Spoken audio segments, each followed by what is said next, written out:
Hey, yo, if Petty was a person, yo, I'm sorry. This got it. This hands down got it. This move Offset did on Cardi just literally created probably one of the most epic crash outs by Cardi I've ever heard. Yo, y'all tap in. Oh, man, this dude.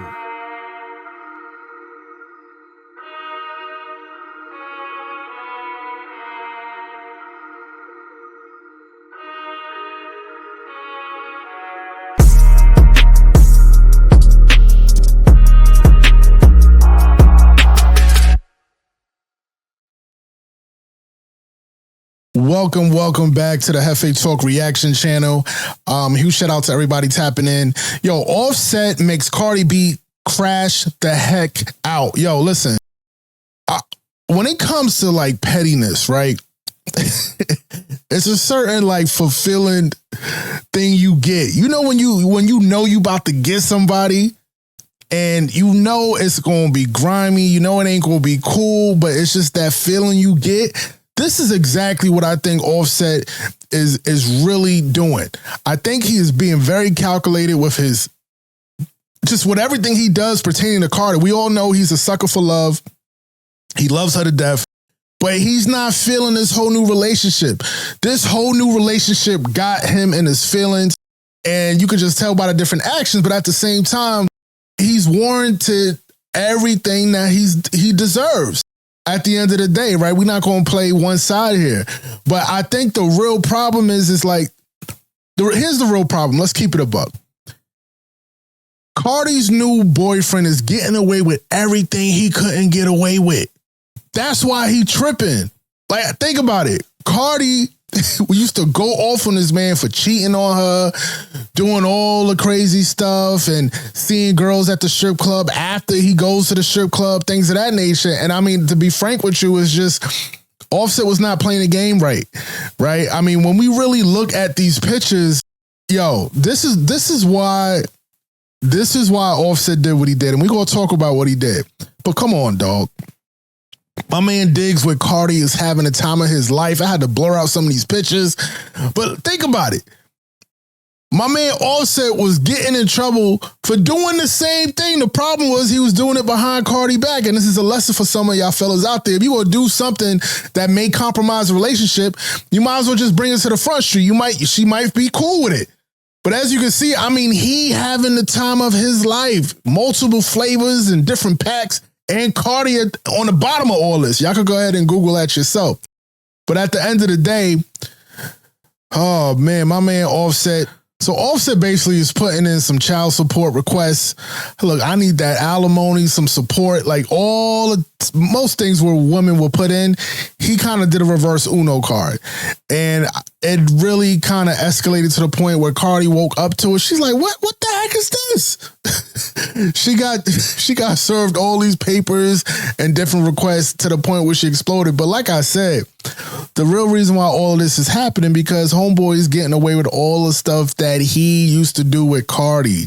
You know what I'm saying? That's why he's in the background calculating all these things that's going to make Cardi crash out because she know he's going to see it. She know he's very sensitive and he's going to react. And I think what's going to really happen is get to the point where they're not even going to be able to work together when it comes down to getting this divorce done. This probably might escalate to a whole nother year at this point. I think they was going through this whole divorce thing for the last year, right? Look, here's the biggest issue. I'm going to tell you, this is exactly why Offset is mad. This is Offset several years ago with Cardi.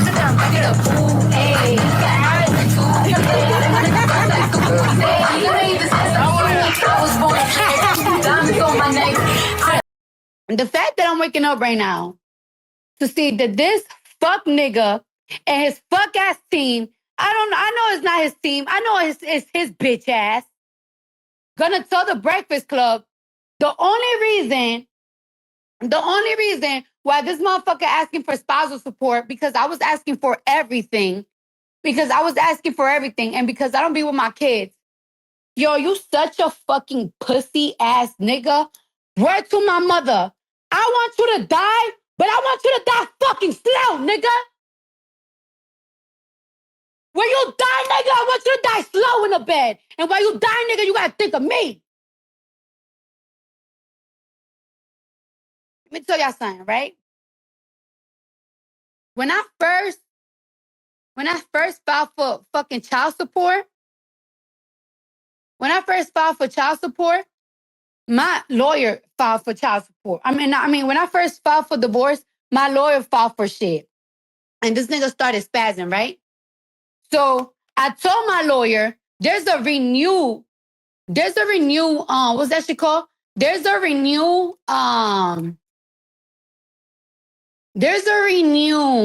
divorce paper, right? And in the renewed divorce paper, I asked for no child support. I didn't ask for no child support because I want to be done with this marriage. Like, I feel like I'm tied up. I asked for no child support. Kiari is allowed to see my kids. There is not one day that he's not allowed to see my kids. Okay? He stood up my kids 3 times. He have seen Blossom only like 5 times. Okay? And I've been trying to save your face. But for you, stop playing saying that I don't be seeing my fucking kids. Stop playing because you don't want to look like a less of a bitch ass nigga. All right. If I keep you away from the kids, right? All right. You talk to the kids almost every single day. You call the kids every single day. I allow you to talk to the kids every single day. If I allow you to talk to the kids, why would I not allow you not to see the kids? It was a point that he was making a big deal like, oh, I'm not going to go to New York to see the kids because I'm not going to be seeing my kids in a hotel room. All right. I was like, all right, so you could see him in my mom's house. You still made it a big deal. And I love my daughter so much. Yo, if I'm lying, my kids could die if I'm lying. I said, you know what? To make it easier for you, you could see the kids in my house. Just because I want my daughter to feel the love of her dad. Because I want my kids to have that love of their dad. I want the love of both parents, even if we're not together. Also, the last time we seen the kids was in March on Cody's birthday. Okay? So before you start talking to me about I don't see my kids, let's talk about it. You haven't seen the kids since March.